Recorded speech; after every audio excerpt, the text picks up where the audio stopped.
শয়তান আল্লাহকে বলছে, কে আমার প্রতিপালক, হে আমার মাবুদ, আপনার ইজ্জতের কসম, আপনার কসম খেয়ে আমি বলছি, আপনার বান্দারা পৃথিবীতে যতদিন থাকবে, আপনার বান্দাদের ভিতরে যতদিন পৃথিবীতে তাদের ভিতরে আত্মা থাকবে, তাদের ভিতরে রূহ থাকবে, আমি শয়তান বলছি তাদেরকে গুনাহের কাজে, পাপের কাজে লিপ্ত রাখাও। এর পরিপ্রেক্ষিতে আমার আল্লাহ বলেছিলেন, হে শয়তান, আমি তোমাকে বলছি শুনে নাও, আমার উচ্চ মর্যাদার কসম, আমার উচ্চ মর্যাদার কসম খেয়ে তোমাকে বলছি তুমি শুনে নাও, আমার বান্দাদেরকে তুমি গুনার কাজে লিপ্ত রাখাবে, আমি আল্লাহর উচ্চ মর্যাদার কসম খেয়ে বলছি শুনে নাও, আমার বান্দারা পৃথিবীতে যতদিন পাপ করবে, এরপর যদি অনুতপ্ত হয়ে আল্লাহর কাছে ক্ষমা চায়, আল্লাহর কাছে যদি মাপ চায়, আমি আল্লাহ তাকে ক্ষমা করে দেব। তাহলে কোনো ব্যক্তি যদি অনুতপ্ত হয়ে আল্লাহর কাছে যদি ক্ষমা চায়, মাবুদের কাছে ক্ষমা চায়, আমার আল্লাহ বললেন আমি তাকে ক্ষমা করে দেব। শয়তান আল্লাহকে বলছে ইজ্জতের কসম, যতদিন বিচরণ করবে, চলাফেরা করবে আপনার বান্দা, তাকে গুনাহের কাজে, পাপের কাজে লিপ্ত রাখাবো। দেখেন আল্লাহ আমাদের প্রতি কত দয়া করেন। আল্লাহ বলছে আমার বান্দা যতদিন ভুল করবে, এরপরে যদি নিজের ভুলটা বুঝতে পেরে যদি আল্লাহর কাছে ক্ষমা চায়, আমি আল্লাহ ক্ষমা করে দেব। বলুন সুবহানাল্লাহ। নবীজি হাদিসের ভিতরে বলেছেন, হাদিসটি বর্ণনা করছেন আম্মা জান আয়েশা, তিনি বলছেন, বিশ্ব নবী বলেছেন, যদি কোনো ব্যক্তি গুনাহ করে, যদি কোনো ব্যক্তি ভুল করে, এরপর ওই ব্যক্তিটা নিজের ভুলটাকে বুঝতে পেরেছে, ভুল বুঝতে পারার পর আল্লাহর কাছে অনুতপ্ত হয়ে ক্ষমা করে মাপ চায়, নবীজি বললেন তার জীবনের গুনাহকে, তার তওবাকে আল্লাহ কবুল করবেন এবং জীবনের গুনাহকে ক্ষমা করে দেবে। একটা হাদিসের ভিতরে বলছেন, শুনেলেন, নবীজি বলছেন শুনে নাও, একটা মেয়ে অনেক পাপ করেছে, তার মানে ওই মেয়েটা জেনা করেছে, ব্যভিচার করেছে, ভুল করেছে, অন্যায় করেছে, তার পেটে বাচ্চা জন্ম হয়েছে, সন্তান জন্ম নিয়েছে। এরপর নবীজির দরবারে হাজির হয়ে বললেন, ইয়া রাসূলুল্লাহ, আপনি আমাকে পাক করে দেন, আপনি আমাকে পবিত্র করে দেন। নবীজিকে 3 বার বলার পর নবীজি বললেন, তুমি বাড়ি চলে যাও, বাড়ি যাবে, বাচ্চা যখন জন্ম নেবে, সন্তান যখন জন্ম হবে, আমার কাছে তুমি আসবে। মেয়েটা বাড়ি চলে গেল। এরপর বিশ্ব নবীর কাছে কিছুদিন পর যখন বাচ্চা জন্ম হয়েছে, তখন ওই বাচ্চাটাকে একটা তেনাতে, একটা নেকড়াতে করে নিয়েছে, নবীজির দরবারে আবার হাজির হয়ে গেছে।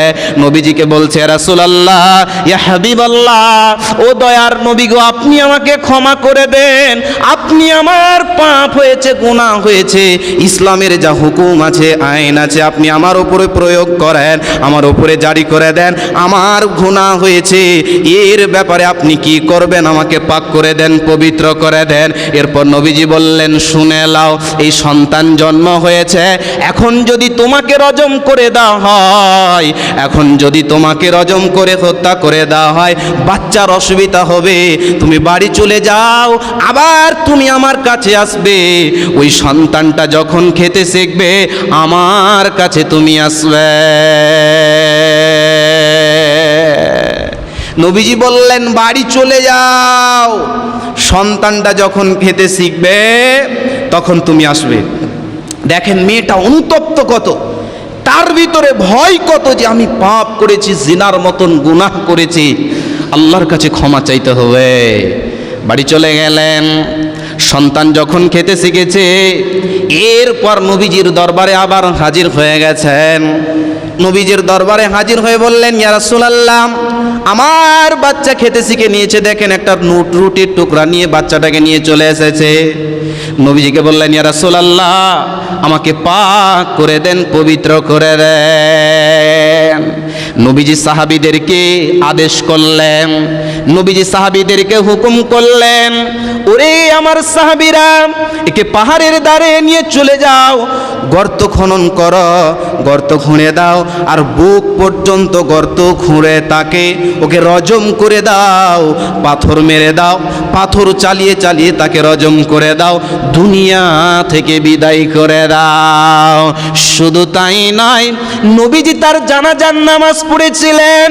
হযরত উমর বলেছিলেন, ইয়া রাসূলুল্লাহ, এই মেয়েটা তো গুনাহ করেছে, এত বড় অন্যায় করেছে, এত বড় পাপ করেছে, জিনা করেছে, আপনি কেন তার জানাজার নামাজ পড়লেন? আপনি বলে দেন।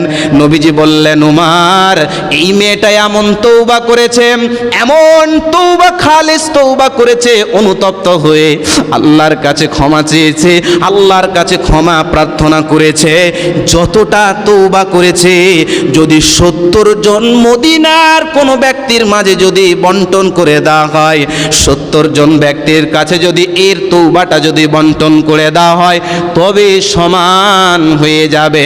তার মানে কতটা গুনাহ করেছে। এই মেয়েটা জানতো, নিজের ভুল বুঝতে পেরেছে। ওই মেয়েটা জানতো যে আমাকে রজম করা হবে, আমাকে হত্যা করে দেওয়া হবে। মেয়েটা বুঝতে পারছে এই গুনাহটা যদি আল্লাহর কাছে যদি আমি ক্ষমা না চেয়ে নিই, আমাকে যদি রজম না করা হয়, নবীজিকে যদি না বলা হয়, কিয়ামতের দিন এর পাপের আযাব ভোগ করতে হবে। এজন্য দুনিয়াতে ক্ষমা চেয়ে নিলেন আর তাকে রজমের আদেশ দিয়ে দিলেন। বিবাহিত মহিলা জিনা করেছে, নবীজির কাছে বারবার আসছে অনুতপ্ত হয়ে। সাহাবীদেরকে নবীজি বললেন, সাহাবীরা যাও রজম করে দাও, তাকে রজম করে দিলেন। তাহলে এই মেয়েটা কেমন ক্ষমা চেয়েছিলেন, কতটা? 70 জন ব্যক্তির মাঝে যদি বন্টন করে দেওয়া হয় মদিনার কোনো ব্যক্তির, তাহলে সমান হবে। এজন্য বন্ধুরা, পৃথিবীর লোকেরা শুনেলেন, কান করে শুনবেন।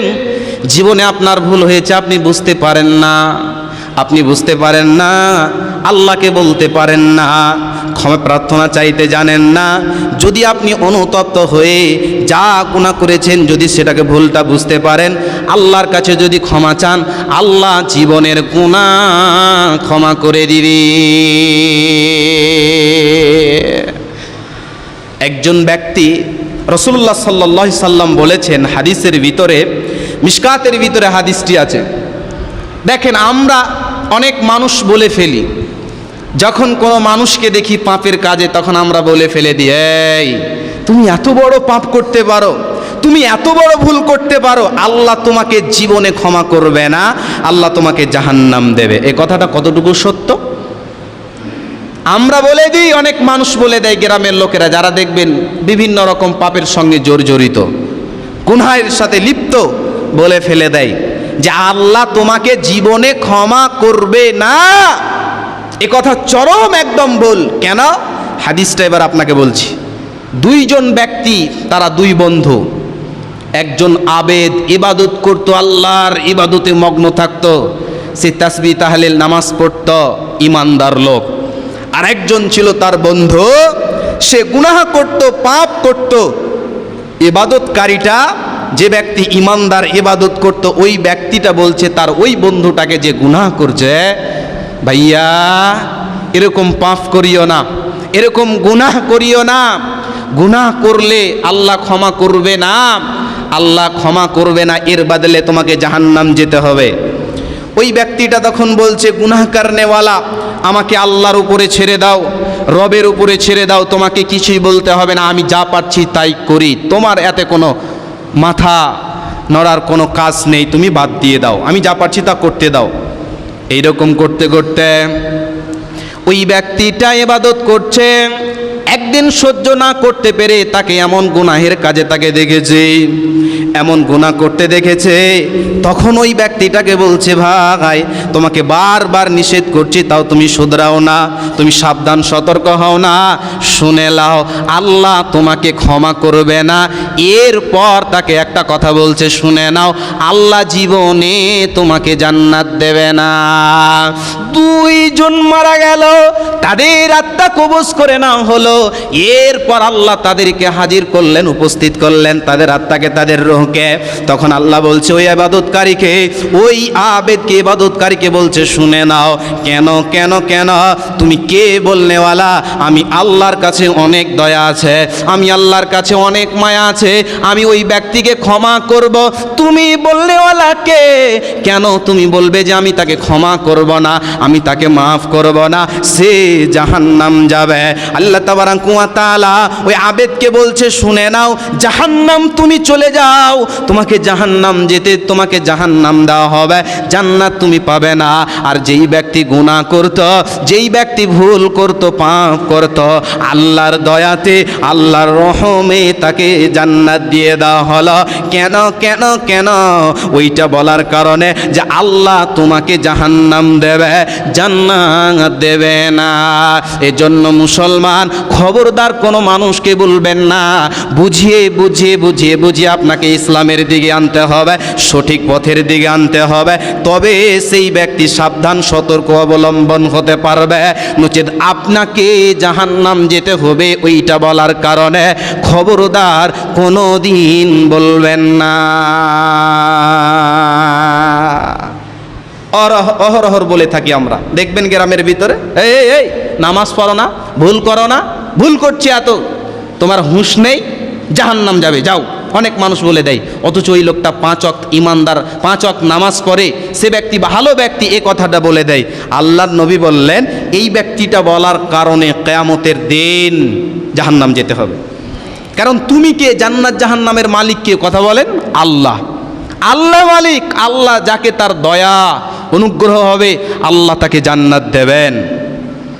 এজন্য আল্লাহ সুবহানাহু ওয়া তাআলা কোরআনুল কারীমের ভিতরে বলছেন আমার দয়া থেকে তোমরা বঞ্চিত হয়ো না, আমার দয়া থেকে তোমাদেরকে নিরাশ হতে হবে না। আল্লাহর কাছে ইস্তিগফার করতে হবে।